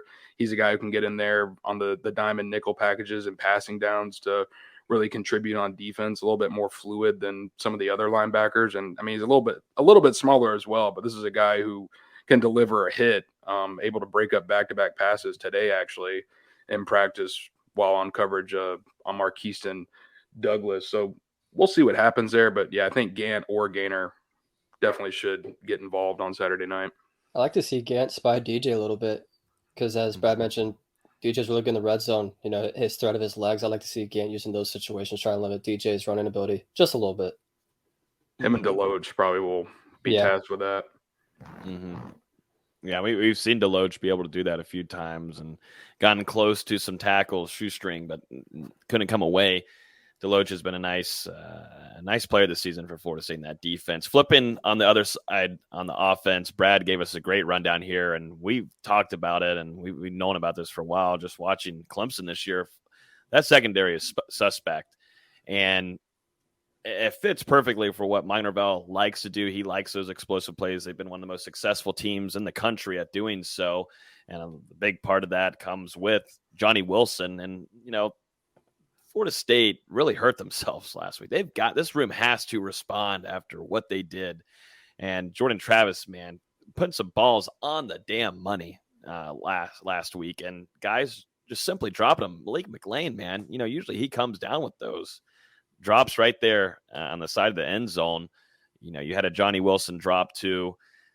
Those things you can't have happen on Saturday night. There's got to be a big response from Ron Dugan's room going on to this weekend. No question. It was a pretty poor performance. We saw some drops from Florida State early in the season against Duquesne, and there were a couple against LSU as well. And then from there, the receivers really hit a stride, and we saw the career game from Johnny Wilson. We saw Micah Pittman break out. We saw Poitier have a good game. Darian Williamson had a really good game against Boston College. They started to spread out the attack. And then last week, back on the road for the first time in a couple of games, they simply couldn't get it done. There were some really bad drops in that game, one by Malik McLean that prevented a touchdown for Florida State. So, hopefully they can bounce back this weekend. Pretty strong week of practice, I would say, overall from the receivers. I don't remember seeing many balls hit the ground. I think I could count it on hand, the number I saw from yesterday to today. So, like I said earlier, strong response from the team in practice this week. I think the receivers, they're primed to have a much better performance on Saturday night. And like we said, Clemson has struggled in the secondary. They gave up 45 points to Wake Forest. Sam Hartman, I know it's Sam Hartman. He's able to throw for over 330 yards against Clemson. Remember, 6 touchdowns, and I think 5. You guys Against the were Blitz. 5 came against the Blitz. I know you guys were gushing about it a couple weeks ago. So Jordan Travis is going to have to do the same thing. Clemson's going to bring some pressure, and he's going to have to make some plays to those receivers, and we'll see if they bounce back. I wouldn't be surprised if Clemson really tries to test those receivers, put a lot of one-on-one matchups. And so it's going to be up to those receivers to come down with those, one-on-one balls, whether it's Johnny Wilson, whether it's Pokey Wilson, who dropped a pass against NC as well, coming across the middle that could have gotten them in field goal range. These receivers are going to have to make plays in this game if Clemson's game plan is anything like it was against Wake Forest. Mm-hmm. Yeah, Pokey also having that drop. Micah Pittman, man, shout out to him. The last 2 weeks has been a playmaker for Florida State on offense, and going back to that one-handed catch there in the end zone. Micah Pittman's been in a groove right now, and I think that was kind of expected from Mike Norvell. It was a slower start in spring, slower start in fall camp, slower start to the season, but when he hits that groove, man, he's really impactful, both wherever on the field, honestly, but now in that red zone, man, Mike Norvell has given him a lot of chances because they trust him. And, look for Micah in this game too. I know we always talk about Johnny Wilson, and I think, definitely want to take advantage of that Clemson secondary. But, whenever you're starting off drives, give Micah Pittman a chance. Definitely if you're trying to get that ball out quickly, that's a guy that has the navigational skills and the eyes to run like a running back. And he's physical, and he'll fight for that first down. But I've been really pleased with Micah Pittman's performance the last couple of weeks. He's in a groove, 3 touchdowns over the last 2 games. And this is from Florida State's game notes. Pittman, 3 touchdowns in the last 2 games. He only had 2 total touchdowns over his first 25 collegiate appearances at Oregon and the first couple of games at Florida State. So he's really starting to find that stride as of late. It's been really encouraging to see the production that him and Johnny Wilson have been able to bring to the wide receiving core, alongside with Ontario Wilson getting in there and making some splash plays as well. And you're starting to see the consistency. And we talked about it earlier in the season. I think it was Louisville, where I said, I think Micah's going to have a good game and probably get 6 or more catches in the game. And I think he got like 1. But I've been seeing it for a while. This ascension, JT and Micah, they've got really good chemistry with one another. It's just been steadily increasing ever since the spring, and it's continued to grow this fall. And over the back half, these last 6 games, I think Johnny Wilson and Micah are just going to continue to get more and more involved in this offense and more confident. I wonder if, I'm just coming up with stuff here, I wonder if Jordan Travis was kind of ticked too with all those drops, man. I mean, he was throwing some really pretty balls on Saturday night. I mean, I think he kind of got pretty pissed off. I don't know. I going into this game, I'd like to see Jordan Travis go back to earlier in the season, man. And he had over 100 yards rushing, and I think he needed to do that. We'll see how much FSU is going to want to utilize him on that with his legs against Clemson's defense, but you keep him safe as much as you can. At this point, though, in the season, you don't want to go on an 0-3 stretch here. You're going to want to see how much Jordan Travis can go for.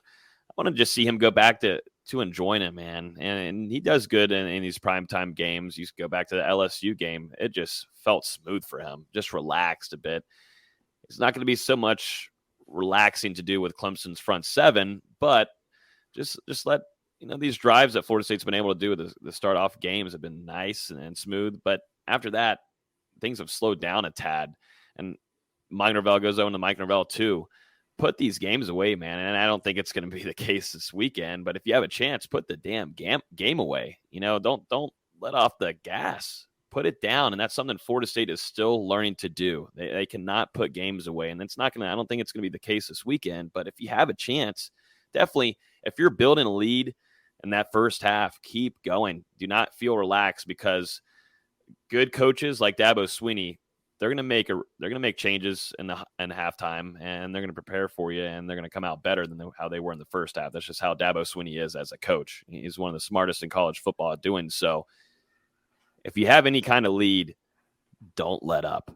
Don't let up the energy. And Florida State's fan base inside Doak Campbell Stadium is going to bring the noise, and we'll see if the team wants to continue to keep going at it if they're trying to build a lead.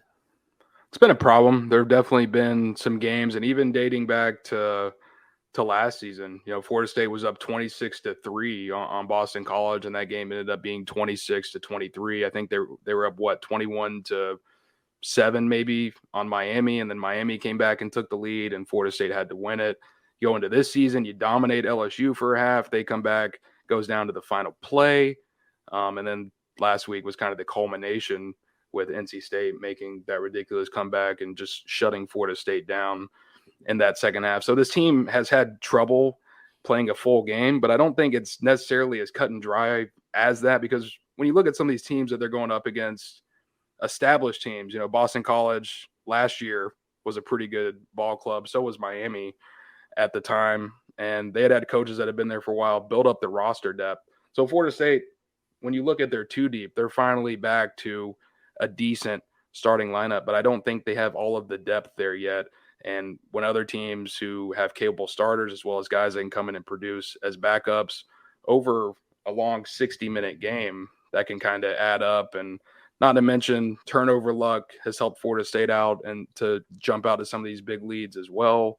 And, it just kind of flip-flops back and forth. And plus, it's college football. Anything can happen in this game. I mean, we've seen it this year, especially 2022 has already been absolutely insane, not just for Florida State, for teams across the country. It's just the way this sport is. A lot of variety. And it's a lot of youth and inexperience as well. That's just not used to winning football games. They have to get in that mindset. They have to get used to it. It's not something that comes naturally. It's something that they got to experience. Mm-hmm. Yeah, we talked about it when they went 4-0 there to start off the season. It's like, what is this team? How are they going to react? And what is their energy going to be? How do they continue doing that? And it showed. They're still trying to figure out how to finish games, and they failed at it in the last few weeks. Tom's asking here, what do you think about playing Gibbons at center, Washington at guard, put some beef up front? My first reaction there is that they won't make any changes going into Clemson week. They're just lucky enough to be fully healthy where they can bring out and trot out the same group. I've not been so pleased with Washington this year. I'll be honest with you guys. Not been pleased. I don't like it. Sorry. I don't like the play. I also don't know if he's fully healthy. I don't really know what's going on there. I don't know what's going on there. I don't really want to move Gibbons anywhere. He's been the most successful at his position group, but no reason to change that. And Maurice Smith, I understand, undersized. It's been that way since being here at Florida State. But you don't switch up things there if you have any bit of chemistry. And I thought things were a little off to start off in that first half, but things got smoother going into the second half, I thought, for FSU on that offensive line. There's just still some troubles there with Justin, and I'm not switching up anything, though, before you go into Clemson. Yeah, I was about to say, it's not the center of the line as much as it is right tackle with Turntine. He's been pretty subpar the last couple of weeks, and if they're to do anything to be at right tackle, but like Logan said, it's not going to happen this week. Yeah, Turntine has struggled. Dimitri Emmanuel has had his struggles. When Darius Washington was in there at left tackle for Robert Scott, he really struggled. The injuries have killed Florida State up front.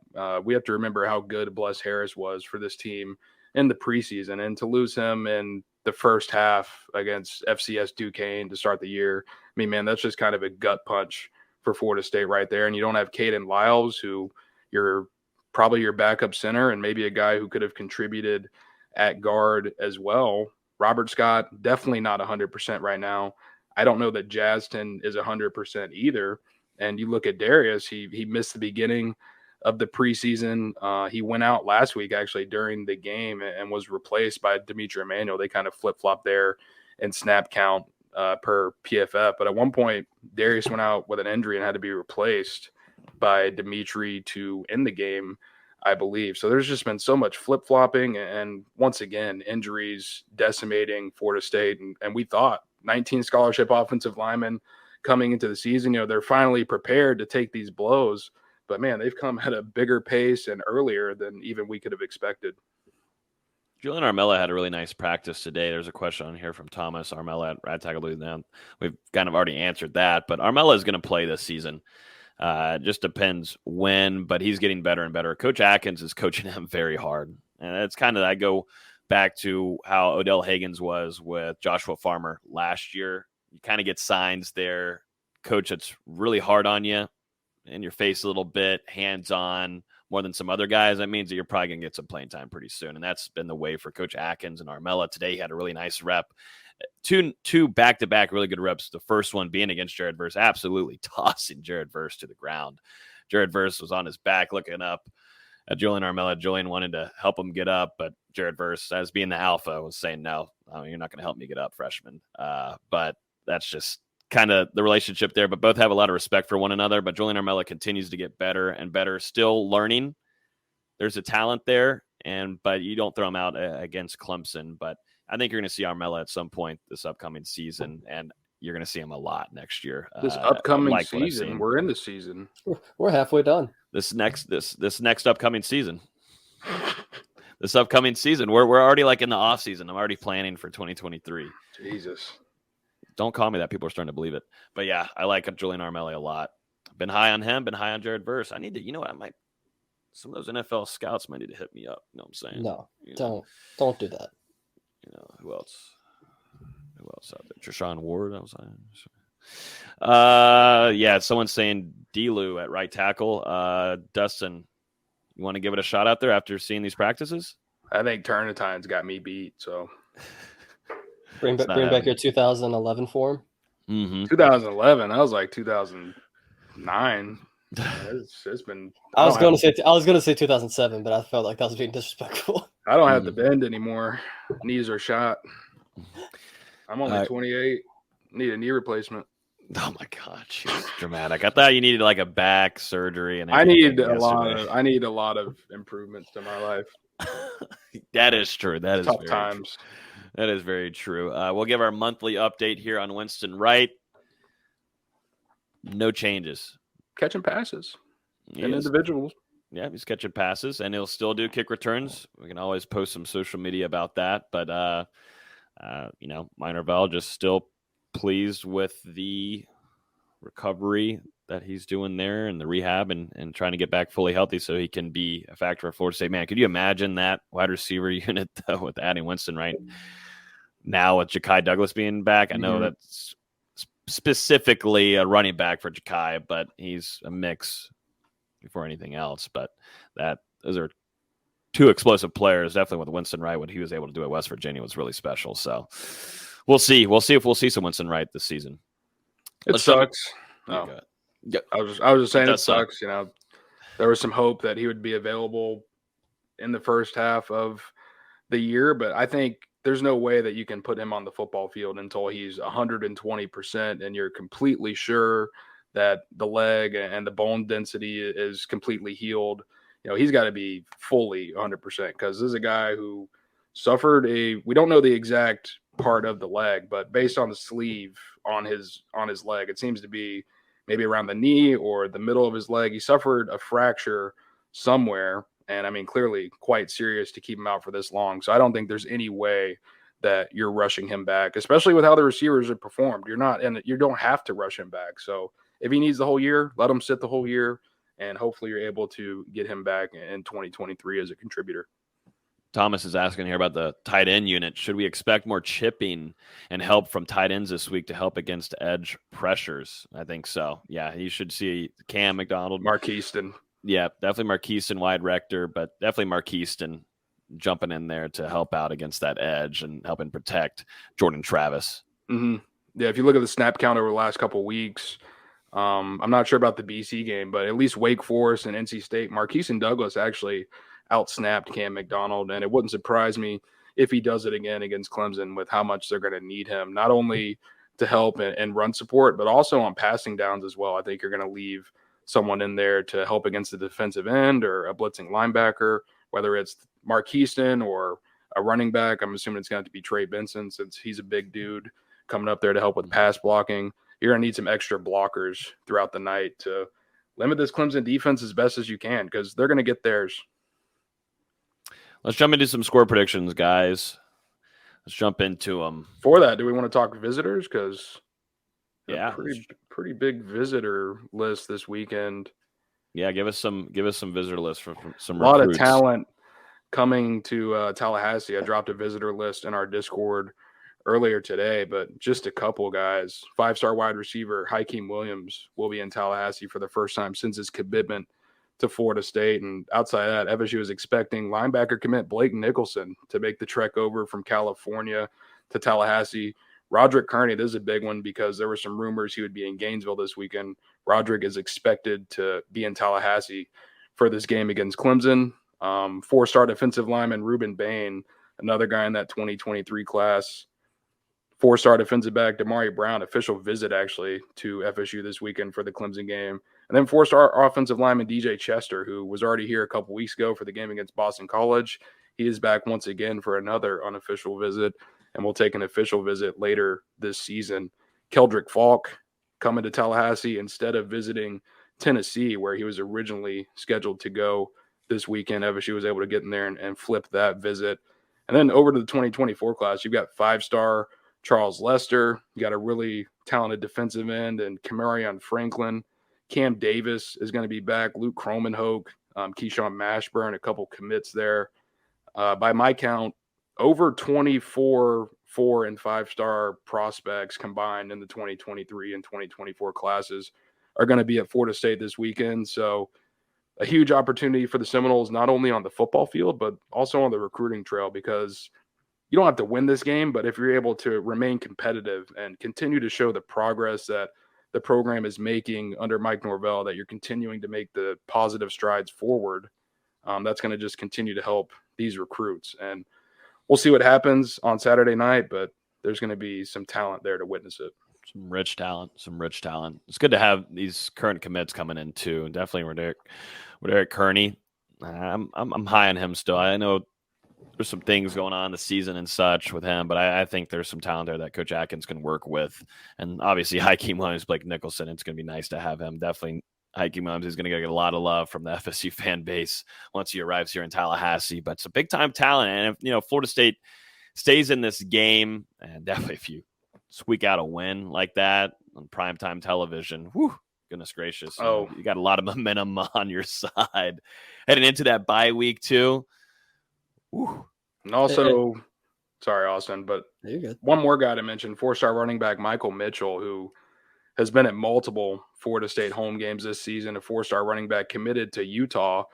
But he's been pretty straight up in the past. If FSU offers him, he's probably going to flip and become a member of this Tribe 23 class.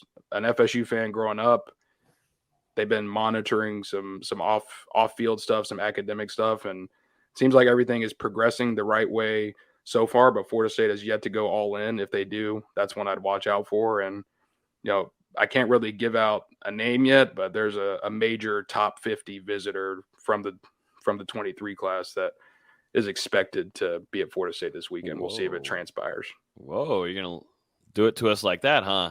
That's all I can do. And another name on that list, if you scroll down, is one of Antonio Cromartie's 18 kids. So, damn.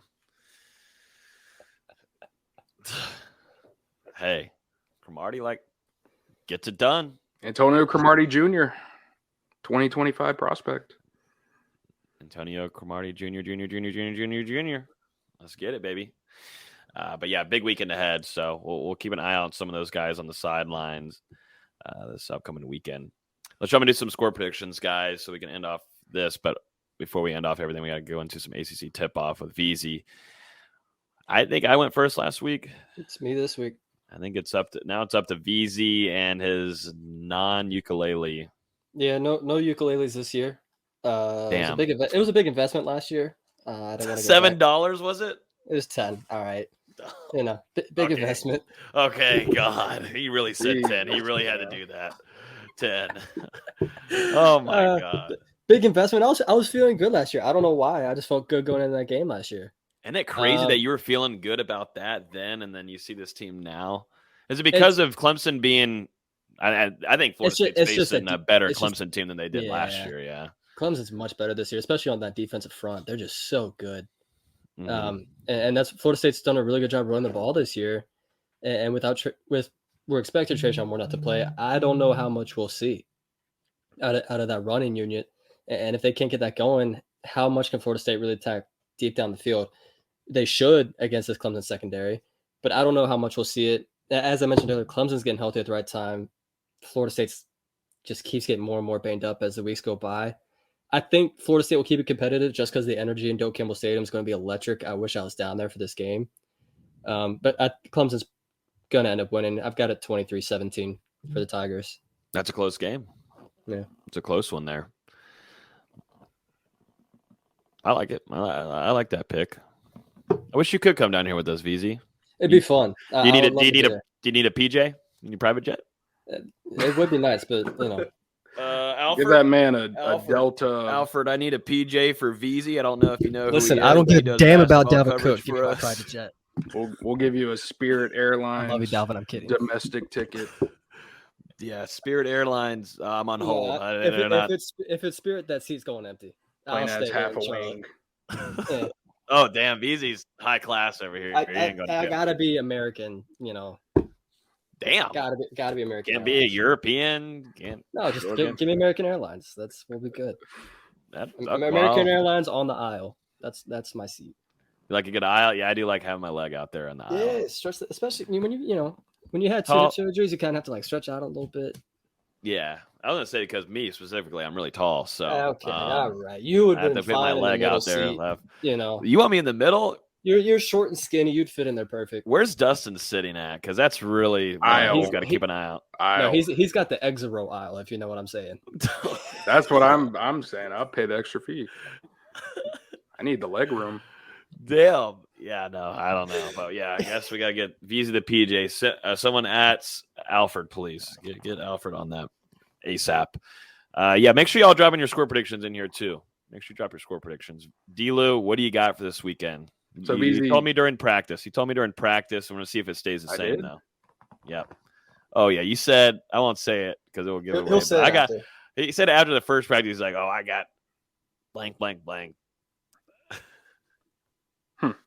Well, BZ went 23-17, and coming into this game, kind of feels like Florida State and Clemson, they're on different trajectories. Clemson 6-0, offense has been finding life, defense has been ridiculous. Then Florida State has really struggled to put together a complete performance over these last 2 weeks, and not to mention the injuries are just piling up on both sides of the ball. It's ridiculous at this point. I mean, what can you even do? I know Carter from the Tallahassee Democrat put out a tweet the other day, and over 12 starters have missed time this season for FSU, which is just a ridiculous stat because they played 6 games.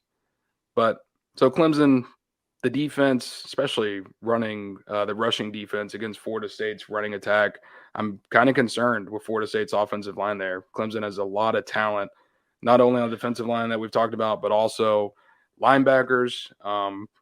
We're going to have to see how it goes. I think you're going to need a really big game from Jordan Travis here. Maybe one benefit of potentially not having Treshaun Ward in this game, who's your starting running back, who has had the most carries on the entire roster out of any running back, is that it forces Florida State to throw the ball early and put it in the air more often than they would have done if Treshaun Ward was or is healthy and available to play. We'll see what happens at kickoff, but I personally don't think he's going to be able to suit up on Saturday. If that makes Florida State throw the ball more, that's good for the Seminoles side. I have been a little encouraged by what I've seen, especially today at Florida State's practice. It feels like this team, they're not sitting on what's happened the last 2 weeks. They're looking forward to this opportunity against Clemson to try and beat a top 5 team. And they know that Doak Campbell Stadium is going to be rocking on Saturday night. I too think this one is going to be close, but I've got Florida State coming up just short because of Clemson's offense, over 30 points in all 6 of their games so far. I don't think that's going to stop in this one. I've got Clemson 31, Florida State 21. Okay, so it didn't really change much. I think on Tuesday you said something like 31-14. 17. So maybe is that what you said on Tuesday? Think so. So now you remember. Yeah, so you gave him 4 more points. Well, that's nice of you. Just that defense for Clemson. Yeah. I feel like that's the difference in this game. They have an elite defense. Florida State has a good defense, a good offense, but that position group from Clemson changes it. And to your point about Florida State having good offense and good defense, we haven't seen them be good at the same time.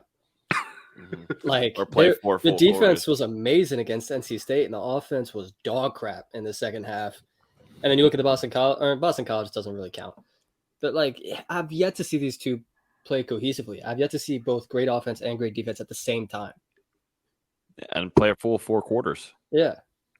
That's the thing about this team, man. If they could play a full 4 quarters, they did it for a majority of the game against LSU. Yeah. And we were sitting up in the press, but I was like, dang, this is an easy weekend trip. We get to get out of here and have some fun. This is awesome. But you go in that fourth quarter, I'm down there for 25 minutes on the field, and Florida State's allowing LSU to come back into this game in the fourth quarter for no reason whatsoever. You know, I'm with D'Lo. I really like today's practice. This team is very much looking forward to this game, very much. And, you know, the staff is ready for it. I'm just worried about injuries. Also do think, like I said, Florida State's offensive line wasn't so great in that first half against NC State. Better in the second half.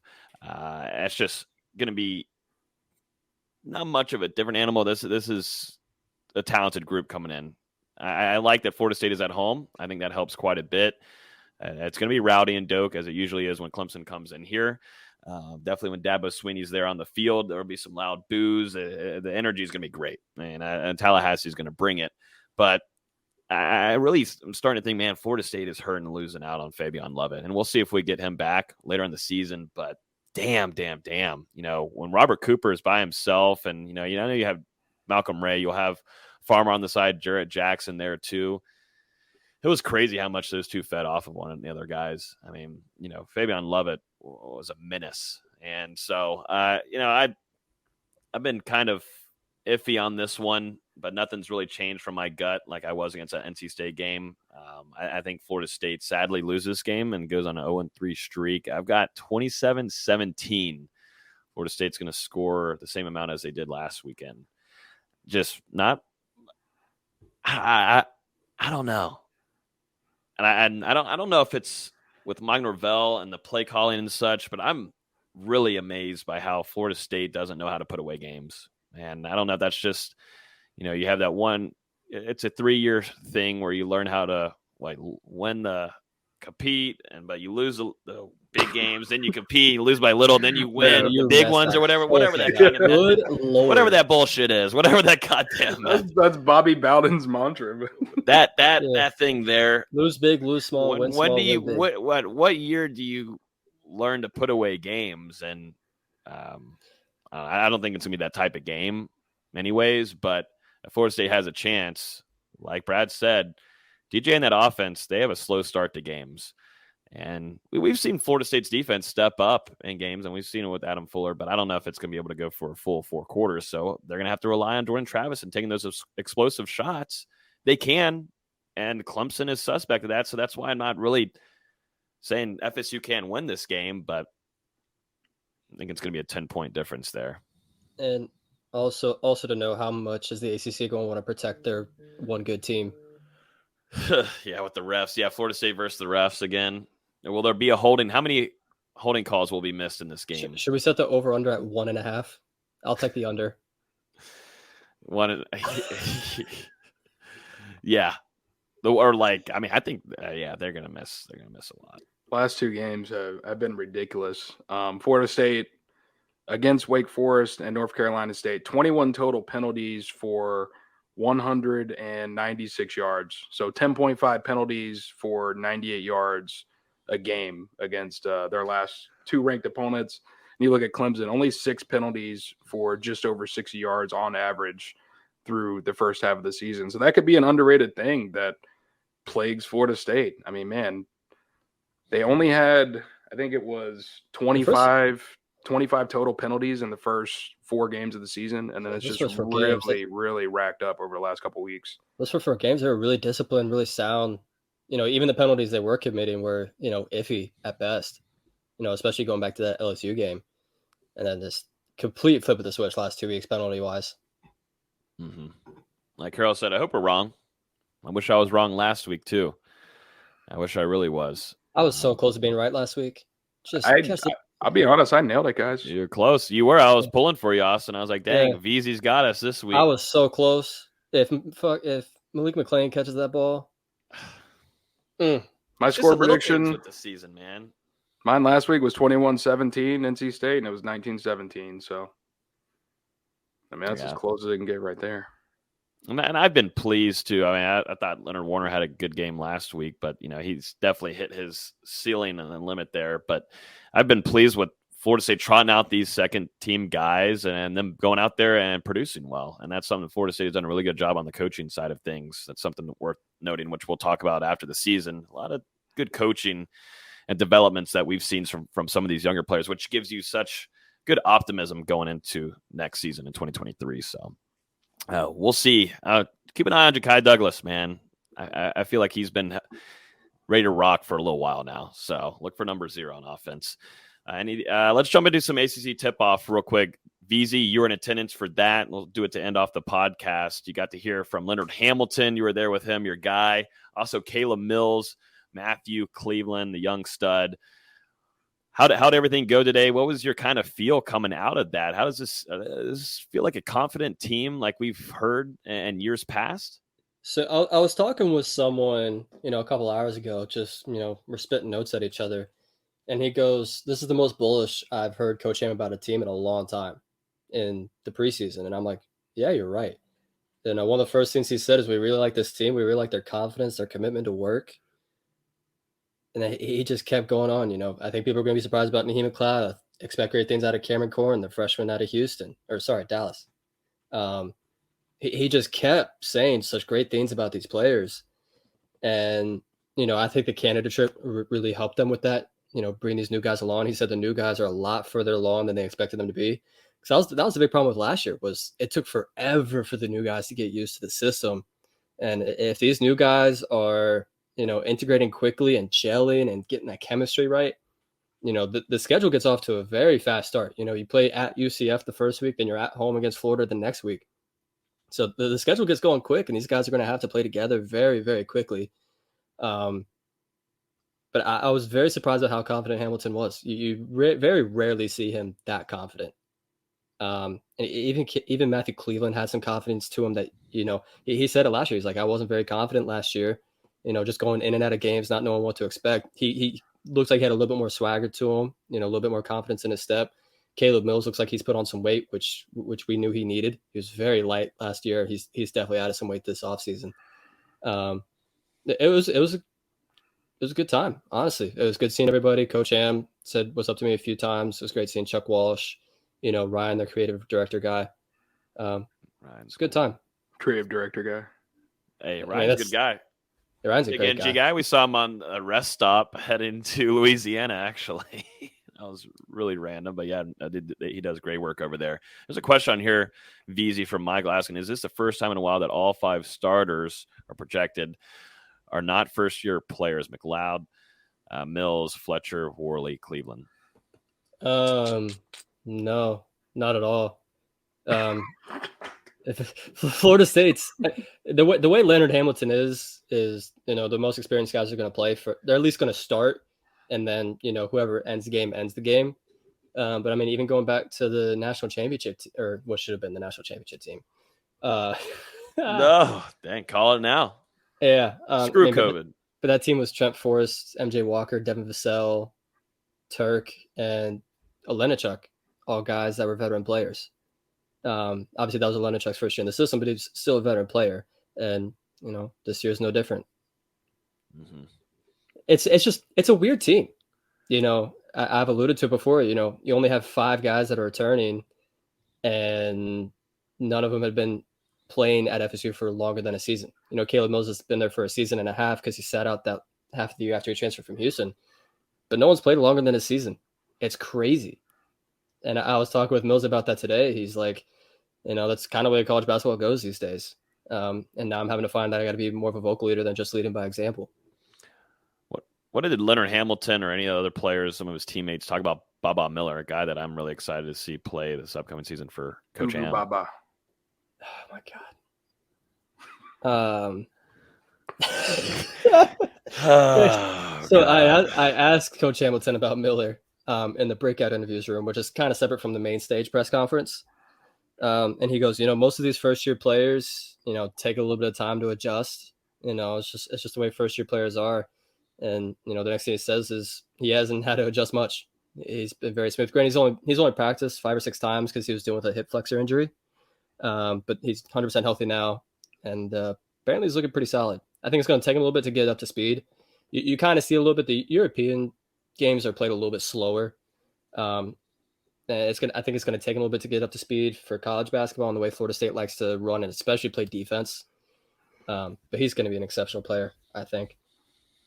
Who is going to be the leader of this team? Because like you said, most of these guys haven't been at Florida State for a while. You've got a lot of new faces coming in. I don't believe there's a senior on the roster this season, if I'm correct. And you think of years past, Terrence Mann, Trent Forrest, MJ Walker, Raekwon Gray, always had some veterans that could step up in crucial moments and lead Florida State as well. Who's going to do it this time around? And it was going to be Jalen Gainey, just talking to people after he went down with what Hamilton confirmed was an ACL injury. He was going to be that heartbeat, that, guy that's going to get everybody pumped up, that energizer coming off the bench and, grabbing 12 rebounds, blocking 3 shots, really getting the crowd involved. That's who he was going to be. And, he was the most experienced player. He was the one senior coming in. Now he'll get a medical redshirt and play in 24.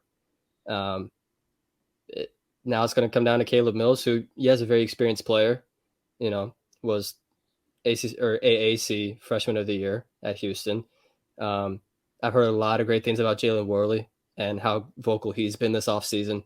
Matthew Cleveland's said he's taken a big step in his leadership. I think those are the 3 guys you're going to be looking at. And even Cameron Fletcher, I think he's going to be a little bit slept on as a leader this year. Yeah, I thought that was big for Matthew Cleveland going to represent FSU there. Young guy at ACC tip-off. I think that was pretty big there. It goes to show his improvement there as a leader in that locker room. I'm starting to get more excited, though. I'm getting into that groove, definitely with you being there today and getting some of the quotes. I'm starting to get into a little basketball groove here, and it also depends on how it goes the last couple of years with Florida State football. Doing its thing. We don't need to bring up your picture that you took in New Orleans, but, just depends on how football goes. I think you get more attention to the basketball side. At least it took 4 weeks for me to break it out. And I had to do some photoshopping. So D-Lou, that didn't get a lot of engagement, did it? No, it didn't. I was expecting to get some hate comments, and I didn't. You could have done it if it was earlier. If they hadn't gone 4-0, you would have gotten some good engagement. Yeah, it's like it's Wake Forest, like it's a good team. If we lost at Boston College, oh man, that would have been. You'd have gotten like 4 more likes, 4 or 5 more likes. No, that would have been a profile picture. Oh my god, not your hotel lobby one, right? The one you got right now. I could have taken that for you. I could have gone down there and taken that for you. No, you were drunk. So, well, did you take that when I was drunk? Yes. Damn. What was I doing? Was I just like in the corner, like in the elevator? No, you were on the elevator. Yeah. You're like, go up to your room, Logan. I'm down here to take some shots. Because I went and got a Powerade because I was thirsty. Oh yeah. It was a very humid night in New Orleans. That was $5 Powerades. They were $4. 4. Mine was 5. What happened? You got the wrong one, buddy. I got blue. Yeah, I got green. That's why. Dang. Green's the best Powerade. No one wants that. That's why it was $4. Yeah, green's the best one. I'll stand by this. Y'all didn't think about getting me one? I had a pretty rough morning. You weren't. I charged it to your room. I didn't get to drink it. You gave me like also, at that point, you weren't making coherent sentences. So absolutely not. No, absolutely not. That was a stretch from 2 and p.m. I was ready for you to go to bed. I was ready to go to bed. That was tough. Well, to end off the basketball talk here, which is divulged into something else. Austin, this injury to Jalen Gainey, it could be really big for Florida State. Now, Naheem McLeod, who got hurt last year, it's crucial for him to stay healthy at the center position. And then it seems like Cam Corhin and Baba Miller are really going to have to play big roles now coming in as true freshmen. As well as Florida State, they're probably going to have to play a little bit of small ball there with some different guys at the 4 or 5. So, the guards and wings on this team seem pretty strong, but how do you project the bigs and the guys who are going to contribute at the 4 and 5? I think Florida State's best lineup this year is going to be Jalen Worley at the 1, Caleb Mills at the 2, Darren Green at the 3, Matt Cleveland at the 4, and Cam Fletcher at the 5. You're going to see a lot of Cam Fletcher at the 5 this year. Very strong for someone 6'7", 6'8", and it's going to hide some of his inefficiencies that he had last year. You know, he got toasted off ball last year, getting beat back door. You know, he would gamble on a steal and get burnt. UNC was going at him consistently in the game in Chapel Hill, and that's the reason Florida State got down. What was it, 24-1 or whatever it was? I remember. You know, playing him at the 5 in some of these situations is going to help him a lot. You know, he can just be a bully in the post. He can be scrappy. It's going to help hide some of his foul issues too. I think it's going to help him a ton. And I think that's, like I said, I think that's going to be Florida State's best lineup because you could switch 1 through 5. Everyone in that lineup is, you know, between 6'5" and 6'8". Super switchable, super athletic, super quick. Pretty much everyone there could shoot the ball for the exception of Matthew Cleveland, who, yes, he's made some improvements this offseason, but, you know, it's better than what he was last year. I'm still not expecting him to be even close to being a good shooter, but I think he'll at least be respectable. But everyone else is going to be a good shooter. You know, Worley shot 30% from 3 last year, but made great strides in ACC play. Darren Green is one of the 5 best 3-point shooters in college basketball, in my opinion. Caleb Mills has a strap of all straps, and Cam Fletcher shot 36% from 3 last year and is only going to improve. So I think that's going to be your best lineup. Fletcher's going to play a lot of small ball 5. I'd expect him to be your backup center most of the time. I like me some Cam Fletcher. I do. He's entertaining to watch. Stan, this is a great comment on here. The only green drink acceptable in New Orleans is a hand grenade. That's what my head felt like on Sunday morning. Didn't help. I woke up at friggin' 7 a.m. That was an idiotic idea to get up at 7. Hopefully your head felt like that on Monday morning. On Monday morning? The game was on Sunday, so yeah. My head felt like that on Sunday morning when I woke up. Oh, you woke up at 7 on Sunday? Oh, you're tripping. I was tweeting at like 8 o'clock. Yeah. Oh my God. Oh yeah. I don't know how I did it. I put something in the Discord. I'm like, oh yeah, there's no way Logan's awake. And then you responded right away. I'm like, what is happening? I told you I wasn't feeling when we went up high up there and the Superdome too. I was feeling really off. I was not feeling good at all. I do remember that. You were like crouched down. Oh, I was not feeling good. I felt like wheezy. So me and Dustin sit down. We get our laptops out. My Wi-Fi wasn't working. Yeah, we're chilling. We're getting ready. And Logan like puts his backpack down, looks over, he's like I'm gonna go grab a water. I did. I was like, I need a minute, man. I am not feeling great. And I'm not already a big heights person, but then the fact of only sleeping a few hours and then having whatever, I don't know what I put in my body past maybe like 5 o'clock all the way to 4 a.m. It was bad. It was ugly. We know not to do that again, even though like the next few weekends I did that, but at least it was without me. I didn't have to experience it. That's right. That was I didn't have to experience you leaving your phone in the casino and me having to find it for you. I couldn't find it. I didn't know where I put it. I didn't think someone took it. I was like, dang, I left it somewhere, but I really need to get it because that would really suck to go to the game tomorrow and have no phone. Oh, man. But yeah, I think that's going to wrap up the podcast, everybody. Shout out to Brad. That was a great insight from Clemson there. Some good stuff there. Full 30 minutes. If you guys are just now watching, make sure you go to the first part of this episode and listen in. He gave some good stuff on what Dabo Swinney is going to bring into Tallahassee this upcoming weekend. Florida State's going to play in primetime this upcoming weekend. Doak Campbell is expected to be full of energy and be rocking. We'll be there for full coverage all throughout it. VZ, you going to be there for the instant reaction with us on Saturday night? Probably. One of my friend's birthdays is Saturday, so we'll see. I'll watch the game. No way you're staying out anywhere past 11 o'clock. Listen, all right. Give me some credit. I was at a concert last weekend until 1 a.m. Okay, so now concerts are way different for you. Whenever the concert's coming up for a weekend, I'm like, oh, we're not hearing from VZ. He's a concert guy. Dustin texted me. He's like, yo, VZ, you hopping on? I'm like, it's midnight. The concert just started. I know. I don't. Dustin sometimes. Who'd you go and see? I can't remember. Eric Church for the 18th time. No, it was Kip Moore. Good concert. Really good show. Got VIP access, meet and greet. It was a good time. Damn. We're glad you enjoyed it. Yeah, I was having a lot more fun than y'all were. I'll say that. I was sick too. And I was telling you, we got to get that was a rough recap. It was like midnight, 12, something, and Yeah, I was sick and not feeling good at all.